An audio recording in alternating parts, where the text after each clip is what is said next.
reflection in the steel. Then realized it was mine. Roar like the thunder, cool to castle, but then through the floodplains take me. Lilac love, big swollen eyes.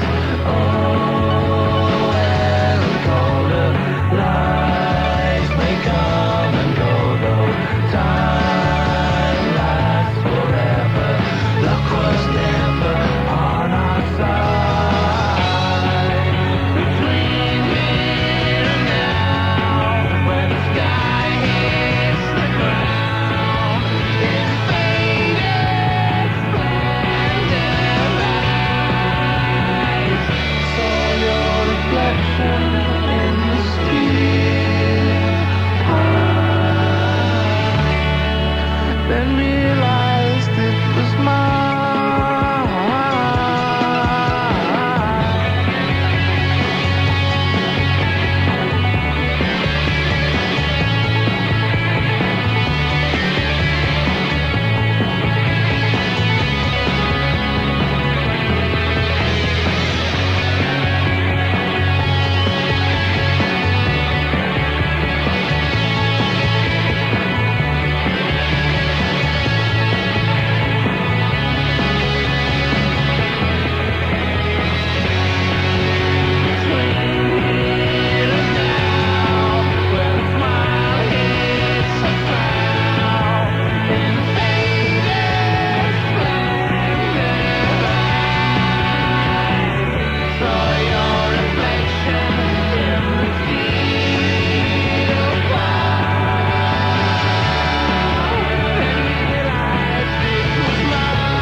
Ultrasound and it was a track from Everything piece. It was called Aire and Calder, and you're going to be making a video for that this week. And where are you going? Yeah, we're going up tonight. We're going up to Yorkshire, where the Aire and Calder is. The canal. And what are you going to be doing up there? They've, I think they've hired a hot air balloon and a helicopter, and they're going to do this whole sort of journey along this river. And they've got a dog as well with a camera on it, so it's like a dog's eye view with this helicopter sort of chasing it. Not entirely sure how it's an intriguing storyboard. So we talked about you getting to the stage where you're about to get signed and things. You sign and a couple of records come out. Then you have to make an album. Now, given that obviously you're pretty good at playing live, was it difficult then going into the studio and pinning down the songs and getting it right? Yeah, it's very difficult because we got quite good at playing live because it's all we really had. It's the only way we could get our music across. And when we came to go in the studio, we had all sorts of ideas of how we wanted the record to sound. We were never particularly satisfied with how it sounded live. We always thought it was a bit kind of rough, and so we went in the studio and just really overdid it, I think. We just tried to get everything just right. So, because some of the tracks people will know from the album, this new version of Same Band, which was one of your early singles, and you've really done that again, and that's come out pretty well, I think. Yeah, it's really exciting doing that one, actually. Yeah? Yeah. How many times have you done it now? It's number 4. Version 4.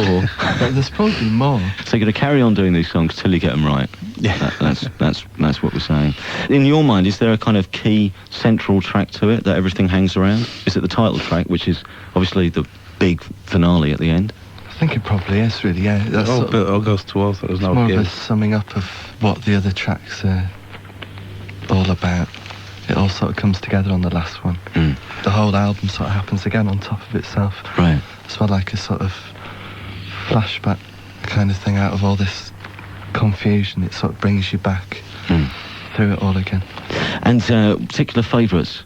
I'll tell you, a Sentimental Song, something which I thought was pretty good. It's kind of the newest one. That was an accident. It initially started doing that as a bass-side. It just took off from us, really. It's got a strange feel to it. It's almost like it's a sort of 60s filmic kind of feel to it. I always feel like I'm sort of in the 20s in Europe. Yeah. When I'm singing it on stage, it feels very kind of like the ambience of cabaret or something like that, to me anyway. Okay. And talking about playing live, you're, what about midway through the tour? It's one tour, but it's 2 tours? It's like one tour with a split in between, in which we had to play Holland. What's been good on the tour? Which dates? Yeah. Manchester, often great. It's fantastic. Brighton and Bedford Squires was very good. Yeah. Bedford Squires, where everyone sits there, because it's quite a young audience, Bedford Squires, isn't it? Very young, but that's what made it exciting, really, because a few gigs before that we'd noticed that the audience seemed quite a bit older, strangely, and then that one it was really sort of exciting. Just lots of young people really up for seeing a band. That was really good, that one. And last time we played there we had a terrible experience. It just all went horribly wrong, so we were dreading it. Oh, I suppose you must get that, do you? When you're thinking you're just coming off the motorway, and then you suddenly start remembering the last time that you were in this place. You do sometimes get that, yeah. You get that kind of like, you turn up at a venue. I remember turning up the last tour we did at Philadelphia, and it's just like, we're not playing here, are we? Please don't make us play here. But then we did the gig, and it was probably the best gig, one of the best gigs on the tour. It was just, the stage was so small, and it was so hot in there that the whole building was steaming. Steam coming out the building, it looked like but it was such a great night, though. If you've never doing them sort of gigs. If you've never been to the Philadelphia, describe it. You can imagine, really. It's someone's house. It's a terraced house, isn't it? And in the sort of where the dining room would be, there was a pool table the last time I went there, and then sort of the front room is where you played a gig. It's incredible, actually, isn't it? It is. And you turn up and you think there's no way we're going to be able to get anything on this stage, but you manage, and it just turns out to be one of the best nights you have. Do you actually know on stage when it's a bit special? You know when you think it's special, and you don't know if the rest of the band at that time are thinking, it's one of those moments, because like Matt might be having an on-off day, you don't know. Don't you get the desire then to just turn round and go, I'm good tonight? Yeah, I do all the time. I'm constantly referring to Andy and Matt when I turn around, because I do turn around quite a lot. And even though Daniel Booth seems to think it's because I'm shy, it's not. It's because I'm really digging Matt's face and Andy's face. They're just sort of, if they're into it, I'm getting into it because of it, because they're so expressive, you know. Yeah. It's all the moments of synchronicity that make it really special, isn't it? It's like you get all this chaos, and then all of a sudden it comes together, and then it's off into chaos again. And those moments are the really exciting bits where suddenly you all pull together and it works. It's like one of those Muppet moments. You know, the Muppets do like something really good, like the band, they do something really cool, and they all shake their heads at the end. Yeah, that's cool. there's a few of those moments go on. Yeah, oh yeah. We can have a look at each other on stage, though, don't No, it's difficult for me just to look at each other. If we sort of get eye contact, we get really embarrassed. We just don't look at each other. What are we doing here? Who let all those people in this room? Yeah. It gets a bit real sometimes. Sometimes you realise what it is you're actually doing. What you're doing, yeah. It's quite ridiculous. And so the tour continues until when? Oh, April the 20-something, yeah. So still a little way to go. And do you want to quickly plug the support band? Oh yeah, Well, it's, the support bands we've had so far have been Nude Idol and Tide 2, and we're now getting Dark Star on the next leg of the tour. Right.